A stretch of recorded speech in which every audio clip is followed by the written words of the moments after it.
പത്തനംതിട്ട തണ്ണിത്തോട്ടിലെ ജനവാസ മേഖലയിലെ ഒരു കാട്ടുപോത്തിറങ്ങി. ആ കാട്ടുപോത്തിനെ വിരട്ടിയത് ആരാണെന്ന് നോക്കൂ. ആ കാട്ടുപോത്തിനെ വിരട്ടിയത് ആരാണെന്ന് പ്രേക്ഷകർ ഒന്ന് നോക്കൂ. കാട്ടുപോത്ത് ഇങ്ങനെ ഇറങ്ങി നടക്കുന്നു. തെരുവ് നായ്ക്കൾ, കാട്ടുപോത്തിനെ വിരട്ടി ഓടിച്ച് തെരുവ് നായ്ക്കൾ.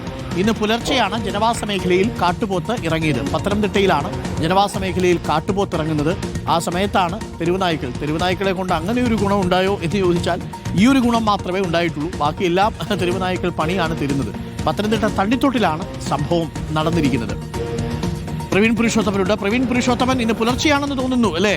2:22 തെരുവുനായ ഇന്നലെയാണെന്ന് തോന്നുന്നു തെരുവുനായ കാട്ടുപോത്ത് ഇറങ്ങുന്നതും കാട്ടുപോത്തിന് തെരുവുനായകൾ ആക്രമിക്കുന്നു വരുന്നതും അല്ലേ?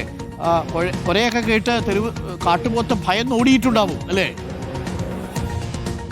അതെ അരുൺ, പുലർച്ചയോടുകൂടിയാണ് ഇത്തരത്തിലൊരു സംഭവം ഉണ്ടായത്. ഈ പറയുന്ന സ്ഥലം എന്നുള്ളത് പത്തനംതിട്ട തണ്ണിത്തോട് എലിമുള്ളും പ്ലാക്കൽ എന്ന സ്ഥലമാണ്. അവിടെ നമുക്ക് ദൃശ്യത്തിൽ കാണാം, ഒരു വീടിനോട് ചേർന്ന് അതിന്റെ മുൻവശത്തോടുകൂടി ഒരു റോഡ് കടന്നു പോകുന്നുണ്ട്. ആ റോഡിലൂടെ കാട്ടുപോത്ത് പോകുന്നു. അതിന് സമീപം തന്നെ 4-ൽ കൂടുതൽ തെരുവ് നായ്ക്കൾ അവിടെ ഉണ്ടായിരുന്നു. ആ സമയം ഈ കാട്ടുപോത്ത് റോഡിൽ കൂടി കടന്നു പോകുന്നത് കണ്ട് തെരുവ് നായ്ക്കൾ കൂട്ടത്തോടെ ആ ഭാഗത്തേക്ക് എത്തുകയായിരുന്നു. അതിനുശേഷം ഈ തെരുവ് നായ്ക്കൾ അതിന്റെ പുറകെ തന്നെ കൂടുകയും കാട്ടുപോത്തിന് അവിടെ നിന്ന് തുരത്തുകയുമാണ് ഉണ്ടായത്. ഈ തണ്ണിത്തോട് ഭാഗത്ത് സ്ഥിരമായി വന്യമൃഗങ്ങളുടെ ശല്യമുള്ള ഒരു സ്ഥലം കൂടിയാണ്. കാട്ടുപോത്ത് മാത്രമല്ല, കാട്ടാന ഉൾപ്പെടെയുള്ള വന്യമൃഗങ്ങൾ സ്ഥിരമായി ഇറങ്ങുന്ന ഒരു മേഖല കൂടിയാണ്. ജനങ്ങളൊക്കെ ഭയന്ന് കഴിയുന്ന ഒരു ഇടം കൂടിയാണ്. കൃഷിയൊന്നും സാധ്യമാകാത്ത ഒരു സ്ഥലം കൂടിയാണ്. അതിനിടയിലാണ് ഇത്തരത്തിലുള്ള ഒരു ദൃശ്യം കൂടി വന്നിരിക്കുന്നത്.